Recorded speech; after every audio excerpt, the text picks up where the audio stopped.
Hello and welcome to another exciting lecture for Foundations of Behavioral Neuroscience.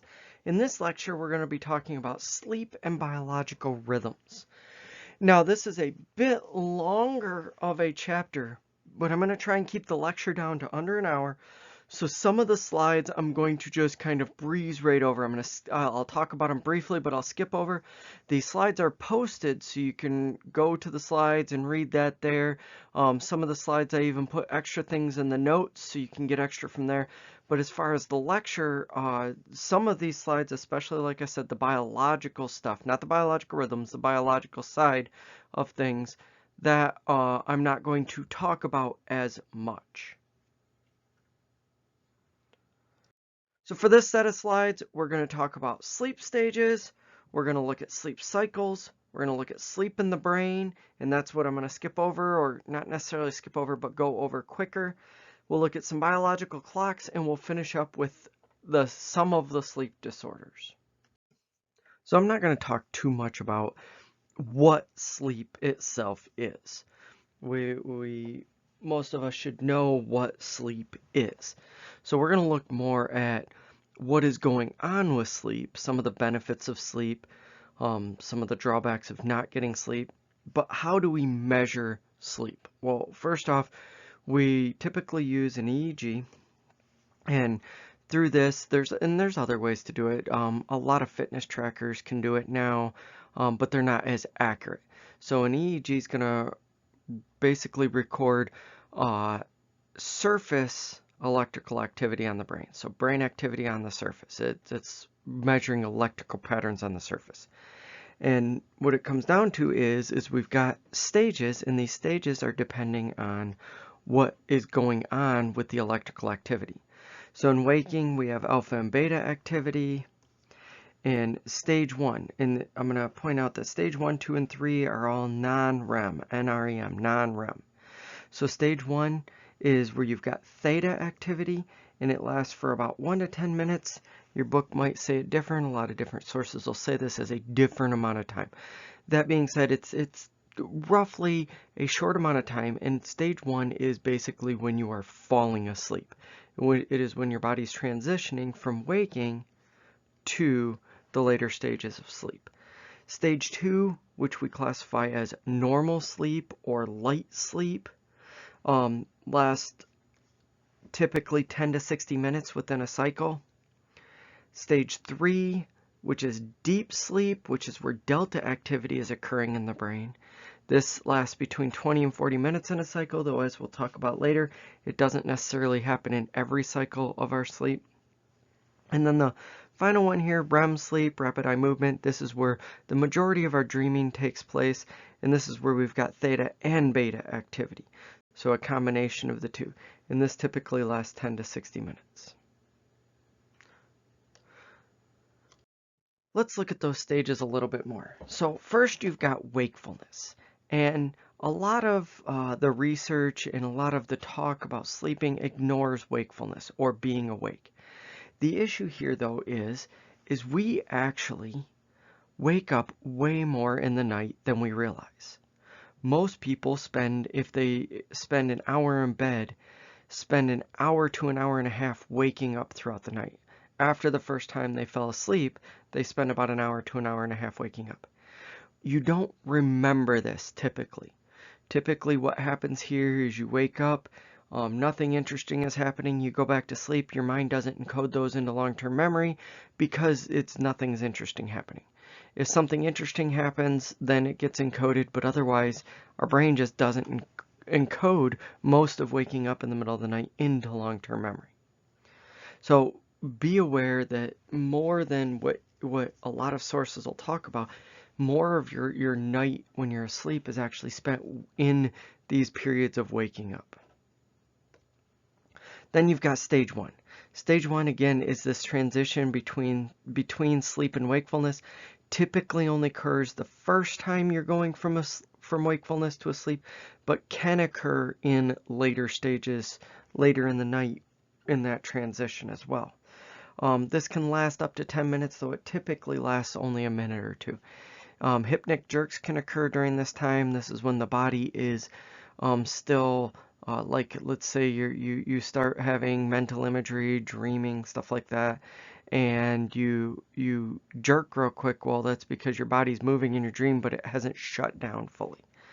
Now that's not a full perfect explanation because we don't reach REM sleep right away when falling asleep, but we do have other dreams that occur when we're first falling when we're not in REM sleep. So that could be what's going on there. Stage 2 is light sleep, as I said, and really stage 2 you spend about 50% of the night in. It says it lasts about 15 minutes here. Again, this is because there's individual differences and you get subjective issues going on, but you spend about half of your night actually in light sleep. The next is deep sleep, stage 3, and this is the slow wave sleep. So whenever we're talking about slow wave sleep, this is what we're talking about. It's the deepest stage of sleep, and some of the disorders we're going to talk about, sleep disorders we're going to talk about at the end, fall into this. And then finally we have REM sleep. REM sleep, rapid eye movement sleep, is where you have an abrupt change in EEG activity. It becomes desynchronized. The body becomes fully paralyzed, so even in other parts of the night, you can still move, you can roll over, you can do things like that. During REM sleep, your body should be fully paralyzed. This is also the stage of sleep where most dreams occur, and you can also be very easily awoken during REM sleep, especially by meaningful stimuli. Let's look real quick at how these sleep cycles work and look at a graph of sleep. So this is actually my sleep from the other night. And as you can see here, I went to bed at about 11:45, fell asleep pretty quickly.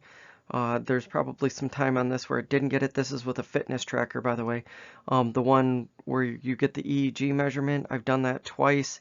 It is really awkward to sleep when you've got 23 wires connected to your body, connected to different parts of your body that are measuring things like whether you're kicking, whether your eyes are opening and closing, whether you're grinding your jaw, and then there's the ones, of course, that are getting the brain activity. But I wear a Fitbit at night. It's because I've been diagnosed with a sleeping disorder. 2 of them actually. We'll talk about those when we get to the disorders at the end.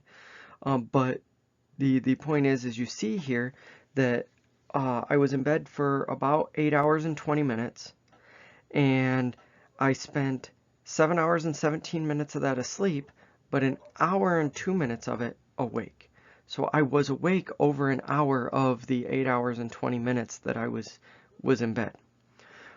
Spent about 3 hours and 51 minutes in light sleep, 2 hours and 10 in deep sleep, and an hour and 16 in deep sleep. Again, we cycle in sleep. So we cycle in about 90-minute cycles with about 20-30 minutes of REM in each cycle on average.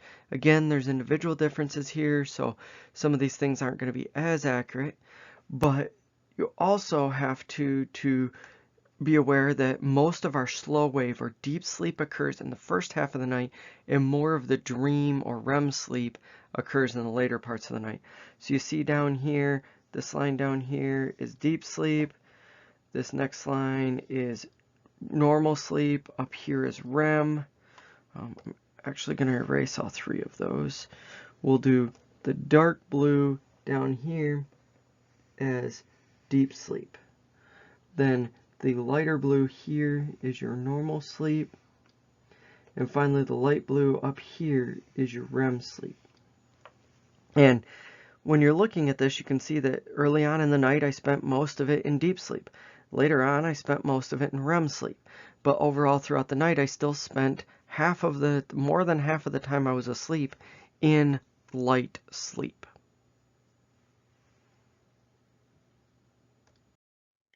So let's look at some things related to brain activity during sleep. So when we're talking about brain activity during sleep, we're mainly looking at what is going on and when do we dream. So we spend about 80% of our dreaming or in REM sleep. So while we're in REM, or while we sleep at night, 80% of our dreams occur in REM sleep. But we do have dreams that occur outside of REM sleep. They are just different in structure and function. So during REM sleep, we have more lucid dreaming, where you can have dreams where you actually remember them. We don't typically remember dreams that happen outside of REM sleep. Blood flow is high in the extrastriate cortex, the visual association cortex, showing that our mind is actually producing imagery while we are sleeping. And a lot of the brain mechanisms that are active as a dream are the same in real life. What do I mean there? The same brain regions activate in a dream as they do when we are doing an activity in real life, not dreaming. The other 20% of dreaming occurs during slow wave sleep, and this is less dreaming as more dreamlike imagery. We'll come back to this, but one of the big differences between the two of these is that during REM sleep, our dreams tend to be more unrealistic. They are more irrational. And we'll come back to it and talk about it, but why is this going on? Well, it's going on because the prefrontal cortex, the part of the brain responsible for planning, rational thought, rational thinking, all of that, is mostly deactivated. It has very low activity during REM sleep. So our dreams that are just off the wall absurd, our mind isn't questioning that absurdity. It just goes with it. Whereas if our dreams, and even though they're more dreamlike imagery during slow wave sleep, we recognize absurdity more in that sleep.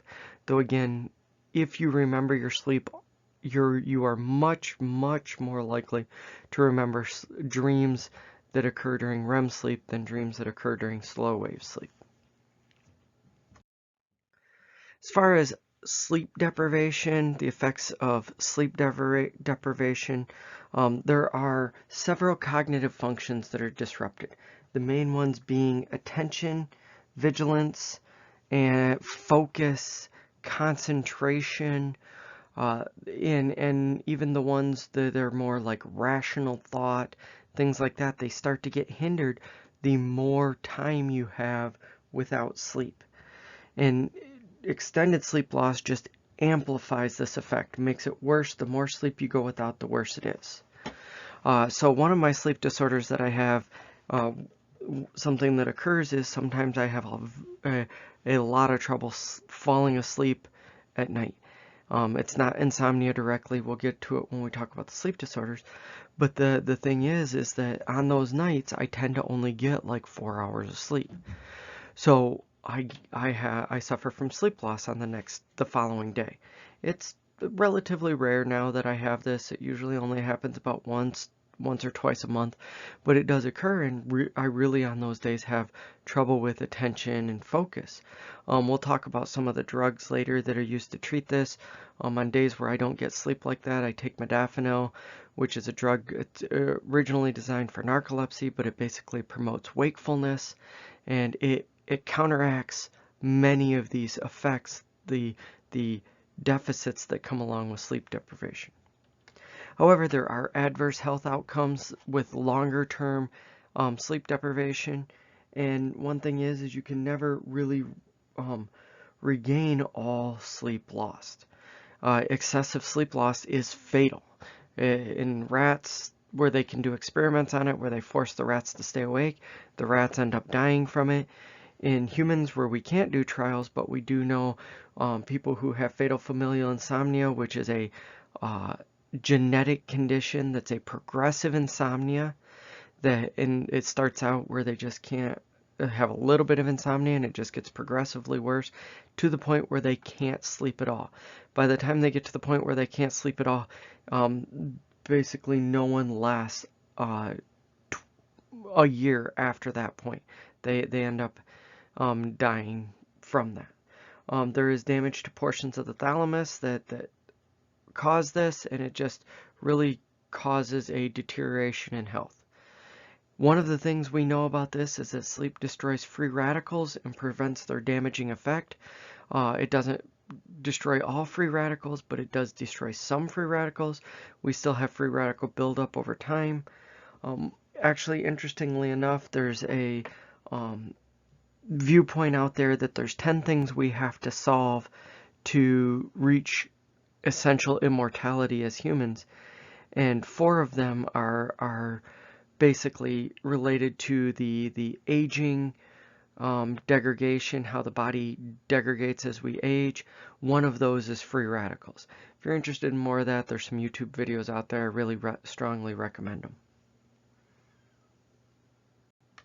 As far as the functions of sleep, one of the main ones that's been the word I'm looking for is it's kind of a myth, is that sleep helps us physically restore. Well, one of the things is that the relationship between sleep and exercise and sleep and physiological functioning, restoration, healing, all of that of the physical, like if you're overworked, if you have an injury, stuff like that, the relationship between those is actually relatively low. There's getting more sleep does not necessarily mean you will heal faster. We basically, let's say you break an ankle, immobilizing the ankle, whether you're awake or asleep, you're going to heal equally as fast. One of the reasons why we've got this belief that you heal faster when you're asleep is because you tend to not use the part that's damaged. And that is true, but if you are able to immobilize it and not use it while awake, you then heal just as fast. So as far as physical functioning, physical healing, there's very little relationship between healing, sleep, and physical healing. Conversely, when it comes to cognitive healing and cognitive recovery, there is a strong link between sleep and cognitive recovery. The sleep allows the brain to rest and recover from our daily activity, and we tend to fall into deeper sleeps when we've got weeks of intense cognitive functioning. So we basically use sleep as a restorative for cognitive functioning. It's also highly related to memory. So sleep allows us to consolidate memories, but we'll come back and talk about that later. So REM sleep is controlled by a regulatory mechanism in the brain. We need a specific amount of REM sleep, and a deficiency in REM sleep is actually made up for later. We'll have what's called the rebound phenomenon. Subsequent nights we will spend more time in REM sleep than normal. What this results in is less time in deep sleep, though, so the positive benefits of deep sleep are reduced when we are in the process of making up for lost REM sleep. The highest proportion of our REM sleep, though, occurs when we are in our highest proportions of brain development, such as early infancy and childhood. When we're born, about 50% of the time we're asleep is in REM sleep. This reduces as you get older. Up until in older age, it's only about 10 to 15% of sleep is in REM sleep. Why is that the case? Because REM sleep facilitates learning. REM sleep is highly related to or correlated with learning, knowledge, memory, all of these. The regions of our brain that are the same as the regions of our body for the same thing when we dream as when we're awake activate in both. Basically, if we're learning a new task, the activation of the part of the brain for that task, if we dream about that task, that same region activates and it actually increases learning. So we learn better the more we dream about a task. What actually affects dream content? One of the first ones is our daytime thoughts and activities. Whatever we're doing during the day has a higher likelihood of ending up in our dreams. Example, experimentally starved participants dreamt of food. But for people who are learning a new activity, a new task, doing a new job, playing a new sport, things like that, we tend to dream about those. Playing a new video game, especially for excessive amounts of time, we dream about those. We are much more likely to dream about those things. And this goes back to that it's facilitating learning on these new tasks. Though I already said this, that the PFC shows low activity, the prefrontal cortex shows low activity, which results in dreams don't have to make sense, and our mind doesn't care that they don't make sense. If you have high anxiety or elation, you're more likely to dream about shame or erotic content. And as I already said, the same regions of the brain are activated whether you're awake or asleep when you're learning a new task and you're dreaming about that task. So sleep is very important for learning. It is one of the strongest things I recommend for learning when you are, let's say, studying for an exam. A lot of people think that cramming is really helpful, so they'll cram, they'll spend the entire night awake cramming all this information into their brain. However, we don't consolidate long-term memories properly if we don't get sleep.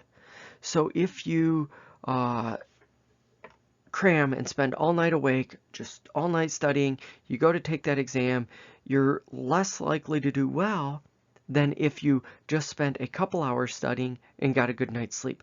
That's because REM sleep helps us consolidate non-declarative memories, and slow wave deep sleep helps us consolidate declarative memories. The brain basically learns this information and encodes this information into long-term memory when we sleep. So spending less time studying and more time sleeping is actually better for learning new things as well as studying for exams. I'm not saying don't cram. I'm saying if you cram, at least sleep afterwards.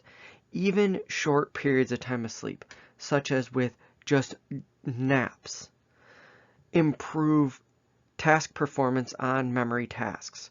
So in this, you've got down here on the bottom left, you've got no nap. And on the top right, you've got a nap that included REM sleep. So the difference there is that just REM sleep and how much of a difference here people do on tasks between getting no nap and getting REM sleep.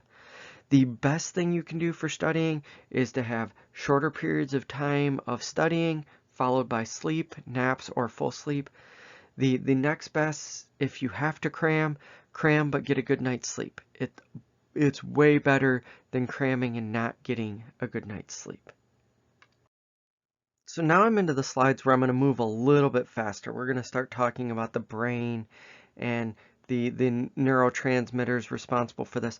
So as I said, I'm going to spend a little bit less time on these. If you want to go back, the text has good information.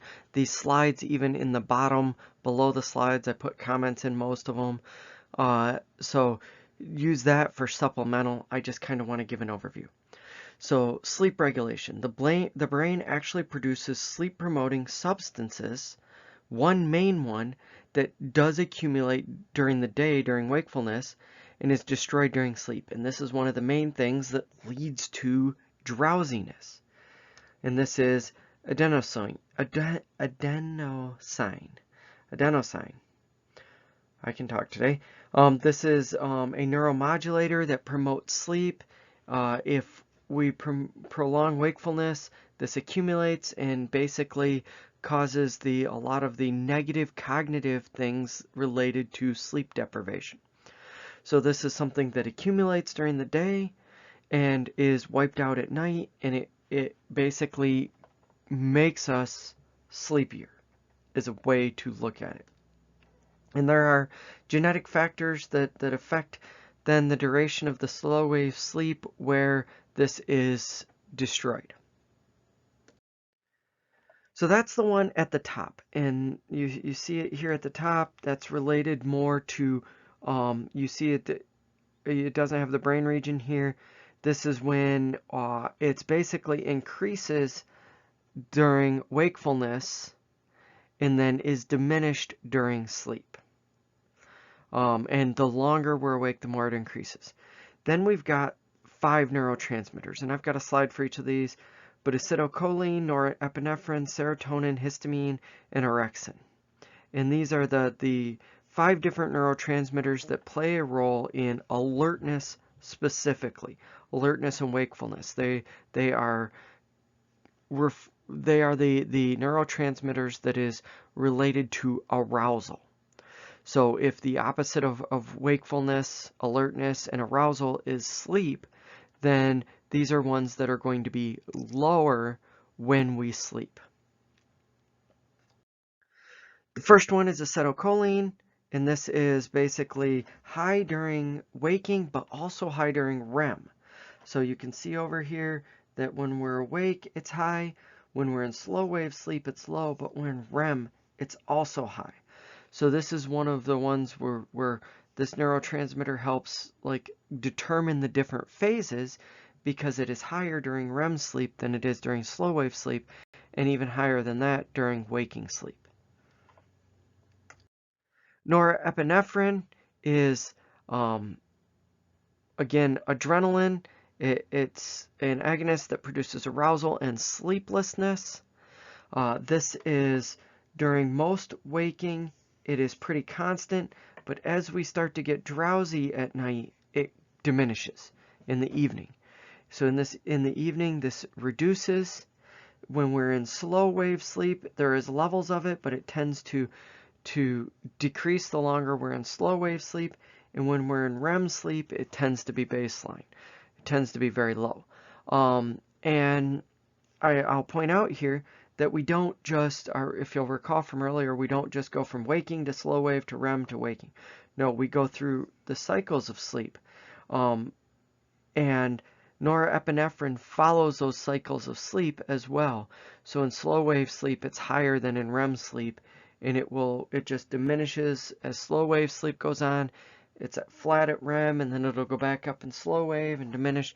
So that's kind of how the norepinephrine works in the brain. Serotonin, if you recall, serotonin is related to activeness.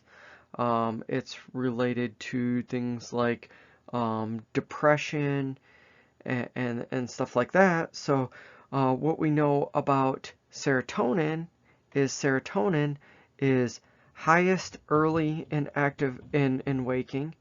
It diminishes as we're awake longer. And by it diminishing, it actually makes us more drowsy. When we're in slow wave sleep, it diminishes during slow wave sleep, but in REM sleep, it actually spikes up. It is actually at its highest throughout the day during the beginning of REM sleep. And then as we go back into slow wave sleep, again, it diminishes. Then in REM sleep, it spikes back up.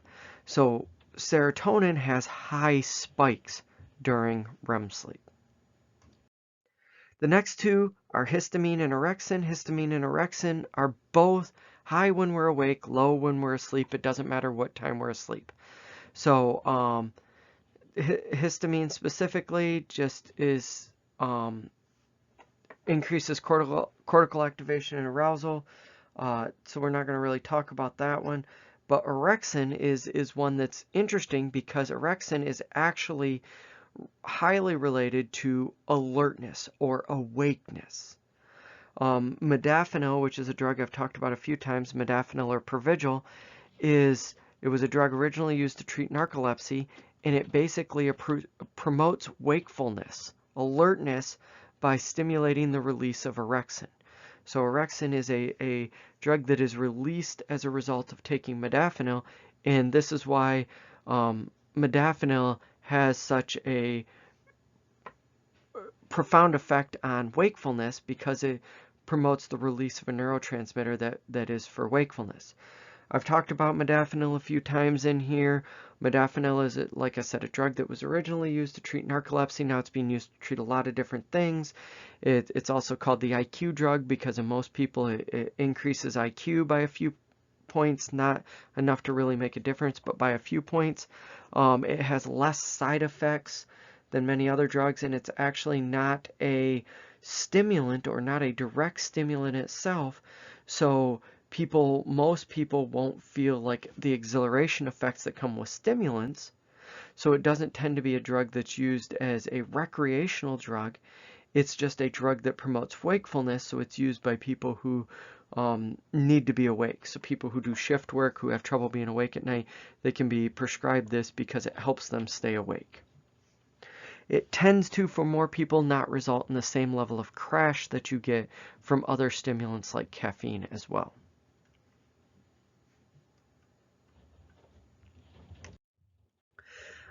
Area of the brain responsible for basically the suppression of arousal, for sleepiness, for sleep itself is the preoptic area. The majority of the sleep neurons are in the ventrolateral preoptic area, and these neurons are what's active or increase during sleep itself. And related to these is the flip-flop circuits for sleep and wake. There's two main flip-flop circuits we're going to talk about. One is for sleeping and awake, and the other is for REM sleep and not REM sleep. And basically, and I'm not going to go into these in too much detail, but basically these are in either an on or an off position. If this flip-flop's in an on position, we're awake. If it's in an off position, we're asleep.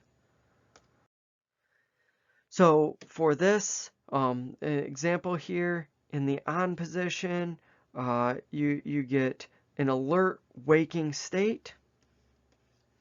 In and that's when the VIPOA is inhibited. The sleep promoting region is inhibited. When this flip-flop is off, though, this region is activated and it results in sleep. Specifically slow wave sleep, but it results in sleep. These flip-flop circuits are, they flip quick, but they're also unstable, meaning they can flip often. You can flip from one to the other and then back to the other. Basically, it's this flip-flop that determines whether we're asleep or not. And orexin that we talked about before, this helps stabilize this flip-flop circuit by promoting wakefulness, which is why things like modafinil work so well for narcolepsy and other other types of disorders that result in sleepiness, because they're basically stabilizing this on-off switch into the on position, which is the waking state position. The other flip-flop circuit is the REM flip-flop circuit, rapid eye movement again. This circuit is basically cycles us between REM sleep and slow wave sleep. The REM on and REM off regions are interconnected. They can actually, this isn't a full circuit. This is more of, it's not as much, I should say, this is not as much of a on-off for REM itself as it is a on-off for the body. And when this REM switch is on, our body goes into a paralysis called cataplexy. If the REM switch is not in the on position, if it's in the off position, and we start dreaming, we start having REM dreams, it will actually physically act out our dreams. So it's one of those that needs to be, if people are actually physically acting out their dreams, we're not talking about sleepwalking here, but physically acting out their dreams, then what can occur is they can be hurt, they can fall downstairs, things like that. So this is a really detrimental thing to happen. We need to be in cataplexy when we are in REM sleep. Okay, now we'll slow down a little bit again. We're going to talk about the circadian rhythms and Zeitgebers. We're going to talk about that just always comes to mind as suprachiasmatic. It's not actually suprachiasmatic, it's suprachiasmatic nucleus. We'll look at some things with the seasonal rhythms and changes in the circadian rhythms like shift work and jet lag, which we'll talk about in the disorders. So first, let's talk about the circadian rhythm itself. So the circadian rhythm is a daily rhythm in behavior and physiological process that follows the approximate 24-hour day-night cycle that we have. However, their circadian rhythm can actually change due to illumination. If you travel to another place, fly to another country, to another time zone, our circadian rhythm will adjust to that. It sometimes takes time, but it will adjust. Another thing is that with our modern environment, and we have all the lights and things like that, this can actually affect our circadian rhythms. Because our circadian rhythms are basically mechanisms within, they are our internal clocks, they are controlled by light, or Zeitgebers, time givers, which is light hitting the eyes, and basically synchronizes our biological rhythms, synchronizes our hormonal levels, synchronizes our neurotransmitter levels. But because we're in a modern environment where we get light at times where we normally wouldn't, it can actually mess all of this up. It can cause a lot of deficits. We'll talk about some of those later, but one of the big ones is seasonal affective disorder. So seasonal affective disorder is a disorder for people who occurs typically in the winter and in regions where there's less daylight. And in these regions, historically, even without modern lighting, their levels of things like depression and low mood, low positive affect were much higher in the winter months. That is because our body's circadian rhythm is being negatively affected by the less light that we're getting. It's also related to things like vitamin D. We get less vitamin D when there's less light, things like that. But the point is we've got these deficits that come along with it. But now in our modern environment, even in regions where there is enough sun during the day, we're spending so much time inside that we're getting this to artificially occur. One way you can treat this is with lights. Specific types of lights, and being exposed to those lights counteracts some of this. So what are some of these roles? Again, we use this to set behaviors based on the 24-hour light-dark cycle. It provides primary control over the timing of our sleep cycles, and a special photoreceptor provides information about ambient light levels and synchronizes our circadian rhythms. However, interestingly enough, if we normalize light, if we have the same level of light all the time, so we don't have this normal light and dark cycle between day and night, we have the same light levels all the time. What ends up happening is our bodies naturally go to about a 25 to 26 hour day cycle, day-night cycle. And actually, most mammals will do this when given the absence of a light-dark cycle, when it's just a constant. Why do we do this? Well, it's better for our brains to be able to adjust by having a cycle that's slightly over 24 hours rather than one that's slightly less. So it's not that we're planted aliens or anything like that from a planet that has a longer day-night cycle. No, it makes much more sense for us to be able to adjust our day-night cycle gradually if our natural inclination is to go to longer than a 24-hour cycle. So again, this is the suprachiasmatic nucleus, the suprachiasmatic nucleus, and it basically parses time into units. This is why we can tell time even if we're not necessarily exposed to a watch or anything like this. Our brain is constantly keeping track of time, and this is the part of the brain that keeps track of that. So the circadian rhythms in the SCN produced as a protein, which rise to certain levels in the cell till maximum level is reached, creating a feedback loop, which results in sleep, day to night, as we process. Gene mutations in this region can actually cause two different sleep disorders that we'll talk about later: advanced sleep phase syndrome and delayed sleep phase syndrome. The second one, this delayed sleep phase syndrome, is the one I've been diagnosed with, so I'll talk about that a little bit more when we get to the disorders. So the very complex, very simple version of what's going on in the brain is that light intensity decreases.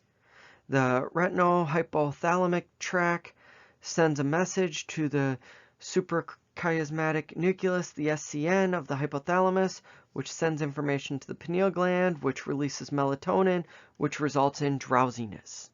So as light intensity decreases, we should become more drowsy. And this is a thing that works in both directions. This is a process that works in both directions. So the efferent axons in the SCN basically terminate in the subparaventricular zone, and they when it's going in the other direction, it inhibits sleep. So when it's going in the first direction, the one we just talked about, it promotes sleep by promoting drowsiness. If it's going in the other direction, when we're trying to stay awake, it releases the orexinergic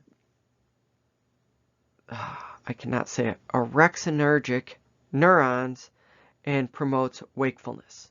So this is a pathway that goes either from wakefulness to sleepiness or sleepiness to wakefulness. I mentioned melatonin a couple slides ago. Melatonin is a hormone. It's secreted from the pineal gland at night in response to input of basically as it gets darker, as less light is on the retinas, it's released and it basically increases drowsiness. However, it's also related to things like depression. And this is why you get seasonal affective disorder. Seasonal affective disorder is a depressive disorder that we were just talking about that results from a lack of light. So this is where proper lights will reduce melatonin, and therefore it's one of the ways to treat depression. Next, let's talk about sleeping disorders. So when we're talking about sleeping disorders here, one thing I'm going to say is you pretty much have to ignore your book. Your book gets a lot of things in sleeping disorders wrong. It's outdated. It's not using the current versions of a lot of these. So go by these slides, not by your book. Look up stuff from the DSM-5, stuff like that that's more related to the way sleeping disorders work now. So there are two major types of sleeping disorders. There's the dysomnias. These are ones related to difficulty in amount, quality, or timing of sleep. And then there's the parasomnias, which is going to be abnormal behavior or events that occur during sleep. The parasomnias are typically going to be ones that occur during non-REM sleep. And the dysomnias are going to be ones that basically come down to being able to fall or stay asleep. The first one we'll talk about here is one we've been talking about lately, or just recently, and that's the circadian rhythm sleep-wake disorders. And these are ones where basically you've got a disturbed sleep where the brain cannot synchronize day and night. So this is one where the brain thinks that it's night when it's day when it's night, something along those lines, or that nighttime starts later or daytime starts later, one or the other. It's ones where you can have basically in a whole bunch of different directions. There's a couple different forms of this. The first one's shift work type, and this is one that's not a disorder by itself.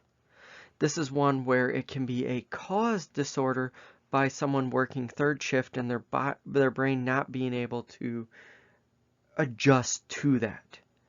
So the internal circadian rhythms become desynchronized. The person needs to be awake at night, but their brain is telling them to be asleep, and they just become extremely drowsy at night, and there are some people, no amount of shift work is ever going to get them to adjust to being awake at night and asleep during the day. Either they can't stay awake at night or they can't stay asleep during the day.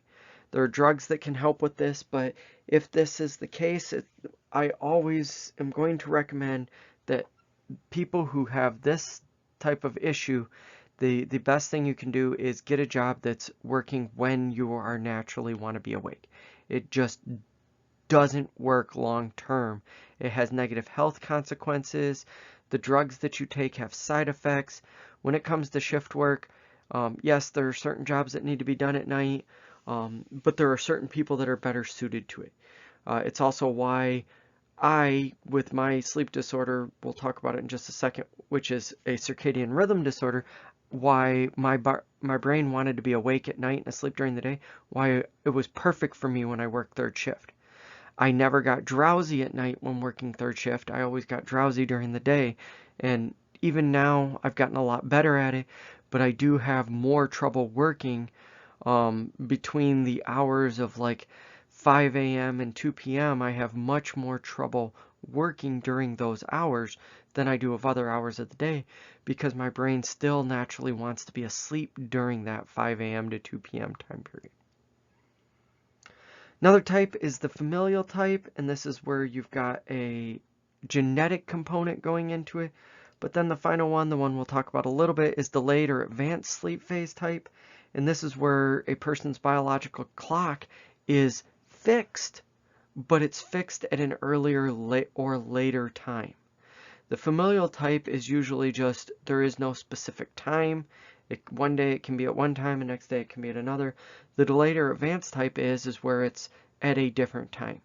So I know from experience that my body naturally sets nighttime, or not nighttime, but sleep time from about 5 a.m. till about 2 p.m.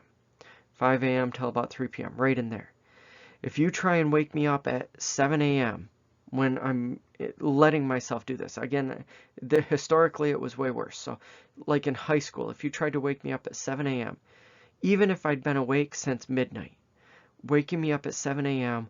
was like trying to wake a person who went to bed at midnight up at 2 a.m. It just is really, really difficult. It's the part of the night where most of the deep sleep happens, and that's historically what happened with me. I've learned to deal with it. I've learned to adjust my body. I've learned to set my internal clock. I still have some days where I'll be tired and I'll go to bed and I just will not be able to fall asleep for hours on end up until usually it's about 4 o'clock now that I can fall asleep even when I go to bed much earlier. The problem is I have to get up at about 8 a.m. every day. So it's really detrimental to me when I can't sleep at night because there is no real time to make up for it during the day. So this caused a lot of problems for me. I almost didn't graduate high school because I slept in every day. My parents worked early first shift, so they were always gone long before I had to wake up. They left for work at like 5 a.m. and so I had to wake myself up. And there were days I set 3 alarms, 2 alarms on the other side of the room. I would get up in my sleep, turn off those alarms, and go back to sleep without even realizing my alarm had gone off. It actually got to the point where I'd made a deal with the secretary of the high school where if I came up as absent for first hour, she would give me a call and that would wake me up and enough to realize that, oh shit, I got to get to school. So that's the only reason I ended up graduating high school. Actually, I had missed so many days from sleeping in that after graduation, I had to go to school for another week to make the state minimum hours in school. I did grounds work for that week. So I got to walk with my class, but I didn't actually get my diploma until I got done with that extra week of grounds work that I did, basically to have the appropriate number of hours. I went in the Army right after high school, and I got in trouble a lot. Even though I had this diagnosed sleep disorder, I got in a lot of trouble for having these sleeping issues. So it definitely affected a lot of my earlier life. I've really changed it now where it rarely affects me anymore. I have gotten pretty good at falling asleep at night. So there is that, but it still does affect me from time to time. The next of the disorders we'll talk about is insomnia. So insomnia is when you've got any problem initiating or maintaining sleep. So the circadian rhythm disorders, if you have a problem falling asleep, it falls under a subcategory of insomnia, even if it is a separate disorder itself. But insomnias, there's a lot of different causes here. Physical discomfort, pain, delayed temperature rhythm where your body doesn't adjust in temperature that it normally would when you're going to sleep. Light, noise, temperature influences, other things like stress and anxiety. So when I teach abnormal psych, I have a friend of mine actually, and she suffers from a whole bunch of disorders. She lost the lottery for disorders. She's got 4 or 5 major disorders, and one of her major disorders is insomnia. She also has the circadian rhythm disorder as well, but she's even beyond that, she's got insomnia, and what really affects her is this light, noise, and temperature. Her room, she basically has to make it into a sensory deprivation chamber. She has extra insulation around her room. Around her door, she has extra ceiling that goes around her door, so light and sound can't get around the cracks in her door. She runs a fan at night to kill outside sound. Anything, any light, like you don't even realize, or maybe you do when you wake up at night in the middle of the night and you can see. If you can see to get to the bathroom or whatever due to like a light on a charger or an LED light here or there, things like that, that just doesn't work for her. That will keep her awake. That will keep her from sleeping. If she wakes up in the middle of the night and there's that light there, it will distract her and keep her awake. Her room is basically pitch black at night. Any things like chargers have electrical tape over LEDs, and she's got a fan on high to cut down on sound. She also has issues with temperature. Her room has to be less than 65 degrees or she wakes up sweating and can't get back to sleep. So even when at periods of time when the air conditioning wouldn't be normally run, she runs her air conditioning at night with only the vent in her room open to regulate the temperature in there to make sure that it stays cold enough that she isn't too cold that she's shivering and isn't too warm that she's sweating. So there's a range from about 58 to 64 degrees that she can sleep at. So it really sucks for her that she has a lot of troubles there, but shows that some people, they really have this. And she has tried things like night after night of noises and things like that for time on end until she gets so exhausted she gets used to it. She just can't get used to it. I myself, I can fall asleep anywhere, anytime. One of the benefits of being in the military, there was a time in the military where we were in basic training, and in basic training you don't get much sleep and you have all kinds of physical demands. Everyone in basic training is just exhausted. Remember how earlier I talked about how sleep influences learning and memory? Well, everyone's exhausted. I don't even remember. Basic training was 2 months long. I don't even remember much of basic training. It's because I didn't get enough sleep for those different things different memories to consolidate. I do have memories though of it. One of my memories of when we went out in the field, it was where we were camping out in the woods.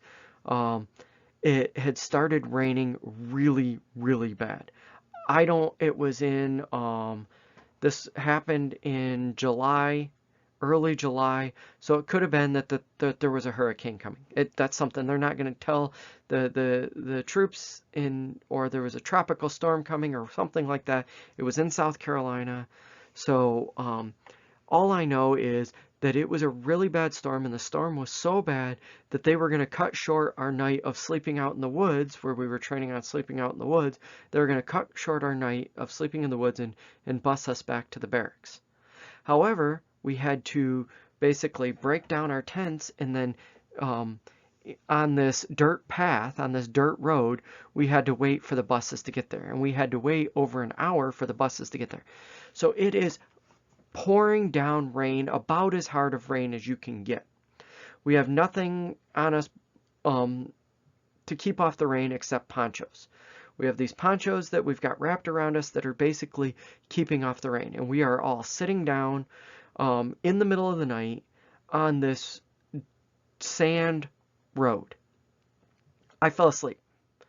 I fell asleep in the middle of a sand road while it was pouring so hard that they had to pull us out. And they're not going to pull us out of being out in the field for anything. It was pouring so hard that you couldn't see 5 feet in front of you. And I literally, with nothing on me but a poncho covering me over my clothing, of course, but a poncho keeping me from the rain. The water is so bad that there's basically a river of water going down the road next to where I was sitting, and I literally fell asleep. So it shows that if in certain times you can fall asleep in any situation, and from that I've actually it was a very good benefit or talent to pick up, is the ability to fall asleep just about anywhere. Another example is when I was in Korea. We were again out in the field doing training, but because of this training, I wasn't getting much sleep. I wasn't getting sleep at night. We had a benefit if we got to ride in some Hueys. Hueys are the helicopters with the two propeller, the one in the front and the one in the back, the two blades. I actually fell asleep during that ride. Apparently the pilot was trying to make everybody who got the benefit of going on this Huey ride, trying to get them to be sick, so was weaving back and forth, up and down, all of that. I don't recall any of it because I slept through all of it. As soon as we got in the air, I fell asleep and I just slept through all of it. So that was a benefit. I got some sleep there, but a negative of my one time getting to ride in a Huey, I slept through all of it. As far as treatments for insomnia, cognitive behavioral therapy to work on things like the stress and anxiety work really well. Changes in sleep hygiene, so learning how to do things like turning off screens and stuff like that at a certain time, winding down, not drinking caffeine, stuff like that is really helpful. There are drugs for insomnia, but these drugs actually can lead to tolerance and rebound insomnia, they have some pretty serious side effects. They're actually not typically recommended. For insomnia, it's better to control these factors than it is to take medications to counteract it. Narcolepsy. So narcolepsy is the opposite. Narcolepsy is where you have difficulty falling asleep. And the principal symptom here is going to be recurrent intense need for sleep. Narcolepsy, when you see it in media, that's kind of a myth where people just fall asleep out of the blue. That does happen with some people, but most people with narcolepsy, it's actually just a perpetual drowsiness, perpetual lapsing into napping, but not involuntary napping, just this desire to nap. There's actually a couple other things that can go on. One is that you go into REM sleep abnormally fast. So one of the things they test when they do those sleep studies and test your sleeping is they wake you up in the morning, and then after about 15 minutes, they let you go back to sleep. After 15 minutes awake, you shouldn't be able to fall back into REM sleep quickly. If you're falling back into REM sleep too quickly, like in less than 15 minutes, they look at that, and that's something you should not be able to do. It's something you shouldn't do. And they look at that as a symptom of narcolepsy. Another thing relating to what I was just talking about there with going into REM sleep too quick, because REM sleep causes cataplexy, is if you have cataplexy while you're awake. So where you have muscle weakness and temporary paralysis. So some people who have narcolepsy don't actually fall asleep, they just get cataplexy where they get this paralysis. So their body, that's where they basically just fall down and look like they're falling asleep, but they're actually, what's actually happening is they might still be awake, their body is going into the paralysis of REM sleep. So symptoms of narcolepsy tend to be treated with stimulants or antidepressants, because there's a high correlation between antidepressant and going into cataplexy when you shouldn't, and depression.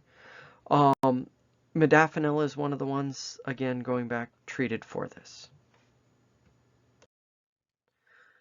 The next disorder is the sleeping related disorders. The breathing related disorders. There's actually 3 types. It used to be classified as 1, and your book actually just classifies these as insomnia. The breathing related disorders. The first one is obstructive sleep apnea. This is where your airflow stops, but the respiratory system keeps working. People who are obese have a much higher likelihood of having this. If you snore, you have a higher likelihood of having this. It doesn't mean people who aren't obese don't have sleep apnea, but people who are obese have a much higher likelihood. I myself, when I was about 50, 60 pounds heavier, had sleep apnea. I had to have a CPAP, a breathing machine that basically forced the airflow to not stop. Since I've lost a bunch of weight, I don't have sleep apnea anymore, so that's not an issue. But it again is related to snoring, and I can tell when I'm going to start having sleep apnea again when I start having snoring. My Fitbit tracks snoring, by the way. So the Fitbit, the fitness tracker, it tracks my snoring as well. And what I've found is there's actually a weight threshold that if I'm under, I rarely snore except when I'm doing things like drinking. When I'm over that, though, I almost always snore. And that's just the precursor to the sleep apnea. And it just has to do with fat pushing in on the sides of the throat, blocking regions. Another type of sleep apnea is central sleep apnea, and this is actually a respiratory issue. So the respiratory system actually stops working. And then the final one is sleep-related hypoventilation. This is where there's decreased breathing during sleep, but not better explained by another sleep disorder. So these other 2 are sleeping disorders that occur. Why are sleeping disorders relevant? Why are they important? Or not sleeping disorders, why are breathing-related disorders relevant? It's because when we stop breathing, we tend to wake up. Even if you don't realize you're waking up, you tend to wake up. So people with sleep apnea, they'll wake up 100 more times a night than somebody who doesn't have sleep apnea. And these brief periods of waking up, even if we don't remember them, mean we're getting poorer sleep. The next set of disorders is the REM sleeping disorders. I'm not going to spend much time on this. The REM sleeping disorders is basically where we act out our dreams. This is basically where the paralysis does not occur during REM sleep. We already talked about this. This is one. Then this isn't sleepwalking. This is basically where we act out our dreams. A lot of people who have this disorder end up getting injured because they're acting out their REM sleep dreams. Conversely, we have the slow wave sleep disorders. And these are ones that specifically do not occur during REM sleep. This is the ones like bedwetting, sleepwalking, night terrors, sleep eating. These are the types of disorders that actually occur during slow wave sleep, during deep sleep, but aren't related to the dreams of REM. So when we sleepwalk, we're not actually acting out our dreams. Even sleep talking, we're not acting out or talking about our dreams. They may be, because again, recall that 20% of dreams occur during deep sleep, and it could be those, but those are not dreams that are typical REM dreams. Those are more just imagery. So the sleepwalking and sleep talking that occurs as a result of deep wave sleep aren't necessarily due to dreams. Night terrors specifically should not be confused with nightmares. Nightmares occur during REM sleep. Night terrors occur during deep sleep, specifically during the transition from light sleep to deep sleep. Night terrors is basically where we have an intense fear that comes on us, not explained by a dream again, an intense fear that comes on us that can wake us up. This is much more common in people with anxiety disorders. And the general consensus here, the general belief is that when you are going from normal into deep sleep, the brain is basically letting go. People with anxiety have anxiety about letting go.